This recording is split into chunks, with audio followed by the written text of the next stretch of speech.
नमस्ते प्यारे दोस्तों, ऑनलाइन क्लास में आप सभी का स्वागत है। दोस्तों, आप सभी को मालूमात है कि कोरोना महामारी के कारण हमारी पाठशाला बंद है, परंतु अभ्यास चालू है। प्यारे दोस्तों, गए क्लास में हमने मेले के बारे में अभ्यास किया है, तो आज हम एक नए चित्रपाठ का अभ्यास करने वाले हैं। उस पाठ का नाम है शेर। परंतु दोस्तों, शेर इस चित्रपाठ का कुछ हिस्से का ही अभ्यास हम आज करेंगे। प्यारे दोस्तों, शेर का अर्थ है घूमना, टहलना और सफर करना। तो देखो, शेर जो पाठ है हमारा, तो शेर का अर्थ मैंने अभी बताया कि घूमना, टहलना, सफर करना। तो देखो, आजकल बहुत सारी बीमारियां फैल रही है, इसलिए हमें घूमना, सफर करना, या देखो अभी हम देखते हैं ना कि हमारे बहुत सारे बच्चों के माताजी पिताजी सुबह और शाम घूमने जाते हैं।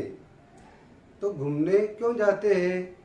तो घूमने के कारण, घूमने से हमारा स्वास्थ्य अच्छा रहता है, इसलिए घूमना बहुत जरूरी है। तो यहाँ पर इसलिए घूमना, टहलना या सफर करना, यह इस पाठ में यहाँ पर शेर का महत्व बताया गया है। तो पाठ पहला शेर। इस पाठ में ये देखो, पाठ पहला शेर। इस पाठ में बस स्थानक, बंदरगाह, ये देखो यहाँ पर बस स्थानक दिखाया है, चित्र में दिखाया है। और आगे देखिए, बंदरगाह, हवाई अड्डे और रेलवे स्टेशन। रेलवे स्टेशन उसे ही हम रेलवे स्थानक भी बोलते हैं। तो ये चित्र यहाँ पर दिखाई दिए हैं।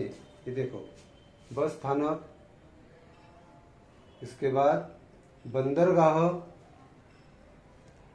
इसके बाद हवाई अड्डे यहाँ पर, और उसके बाद जो है रेलवे स्थानक या रेलवे स्टेशन यहाँ पर। इस तरह का ये इस पाठ में ये सब दृश्य चित्र यहाँ पर दिया हुआ है। परंतु हम यहाँ पर बस स्थानक, इस पाठ का इस हिस्से का ही अभ्यास यहाँ पर करने वाले हैं। तो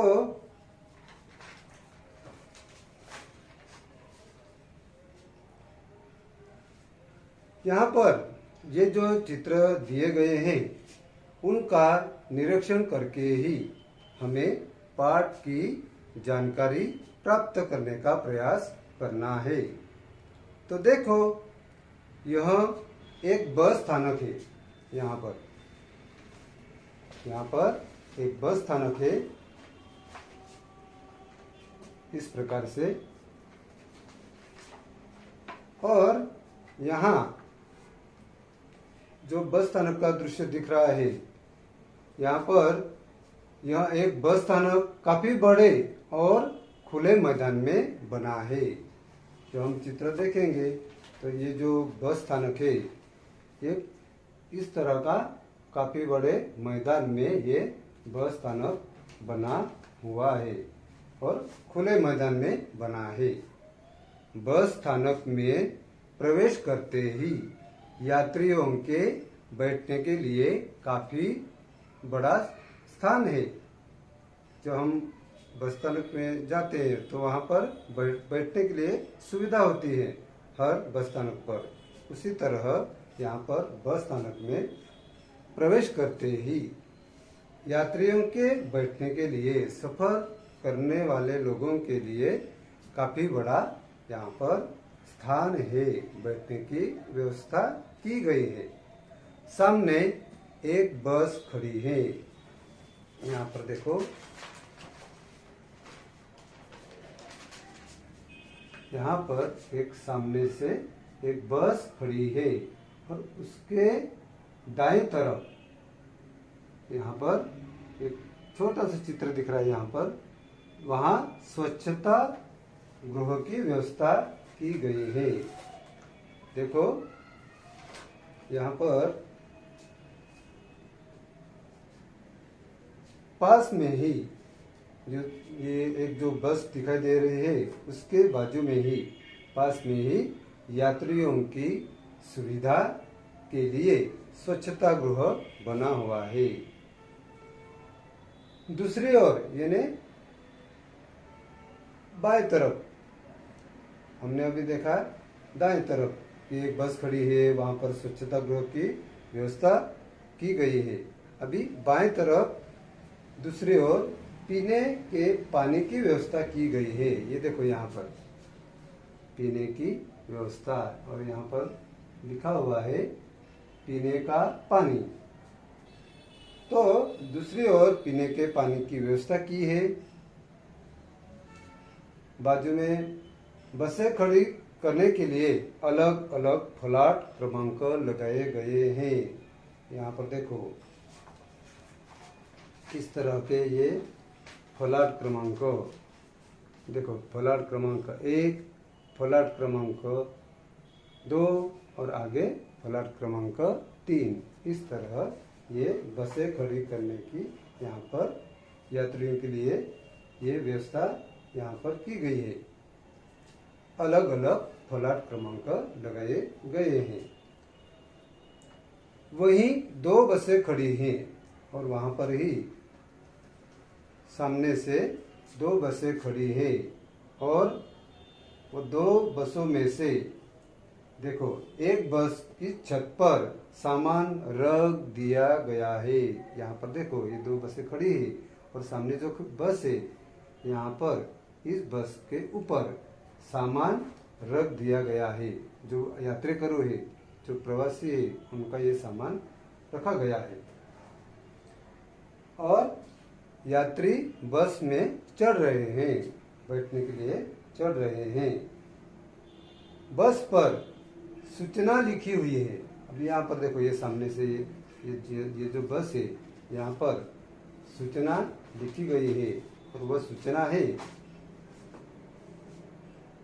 राष्ट्रीय संपत्ति हमारी संपत्ति। इस तरह की ये सूचना लिखी गई है। तो बस पर जो सामने से जो एक बस खड़ी है, दो बसों में से, तो सामने की बस पर सूचना लिखी हुई है और वह सूचना है राष्ट्रीय संपत्ति हमारी संपत्ति। राष्ट्रीय संपत्ति यानी हमारी देश की संपत्ति ही हमारी संपत्ति है। अर्थात बस एक सार्वजनिक राष्ट्रीय संपत्ति होती है। ये जो बस है ये हमारी एक सार्वजनिक, सभी लोगों के लिए ये एक राष्ट्रीय संपत्ति है। सभी लोग उसमें बैठ सकते हैं, प्रवास कर सकते हैं, इसलिए ये राष्ट्रीय संपत्ति कहलाती है। उसे किसी भी प्रकार का नुकसान नहीं होना चाहिए। ये जो बस है ये हमारी सार्वजनिक राष्ट्रीय संपत्ति है और इसलिए उसे किसी भी प्रकार का नुकसान नहीं पहुंचना चाहिए, क्योंकि वो नुकसान भी हमारा सभी का नुकसान हो सकता है। इसलिए उसका किसी भी प्रकार का नुकसान नहीं होना चाहिए। कई यात्री अपने अपने सामान के साथ इधर उधर आ जा रहे हैं, आना जाना कर रहे हैं। अभी देखो कई यात्री यहाँ पर हमें दिख रहे हैं कि कई यात्रिकरू सफर करने वाले अपने अपने सामान के साथ, सामान हाथ में है, किसी के अपने शीर्ष पर रखे हुए हैं, तो ये सामान लेकर, अपने अपने सामान साथ में लेकर इधर उधर आ जा रहे हैं। एक समाचार पत्र विक्रेता समाचार पत्र बेच रहा है। तो एक यहाँ पर देखो, एक समाचार पत्र बेचने वाला, यानी न्यूज़पेपर विक्रेता समाचार पत्र बेच रहा है। एक व्यक्ति शीतल पेय बेच रहा है, और एक व्यक्ति भी यहाँ पर दिख रहा, देखो शीतल पेय बेचने वाला यहाँ पर उसके बाजू में, न्यूज़पेपर वाले के बाजू में ही शीतल पेय बेच रहा है, ठंडा पेय बेच रहा है। और एक बच्चा अपने पिता से शीतल पेय खरीदने के लिए कह रहा है, और वहाँ पर एक बच्चा, भी आपको मालूम है कि बच्चे को शीतल पेय, शीतल पदार्थ खाने में पीने में मज़ा लगता है, यानी बच्चों को ये ज़्यादा पसंद होता है। इसलिए यहाँ पर एक बच्चा अपने पिता से शीतल पेय खरीदने के लिए कह रहा है। बस एक थल मार्ग परिवहन है। ये जो बस है ये एक थल मार्ग परिवहन है। बस एक गांव से दूसरे गांव, एक गांव से दूसरे गांव, एक शहर से दूसरे शहर तक जाने के लिए, आने जाने के लिए एक थल मार्ग परिवहन है। बस एक सार्वजनिक परिवहन व्यवस्था होती है। ये जो बस है ये एक सार्वजनिक, सभी के लिए उसमें सफर करने के लिए ये व्यवस्था की गई है। तो दोस्तों, यहाँ पर हम रुकने वाले हैं, परंतु ये जो कुछ हिस्से का हमने अभ्यास किया है, वह अभ्यास गृहपाठ के लिए दिया जाएगा। वह अपनी कॉपी में लिखकर अपने ग्रुप पर भेजना है। धन्यवाद।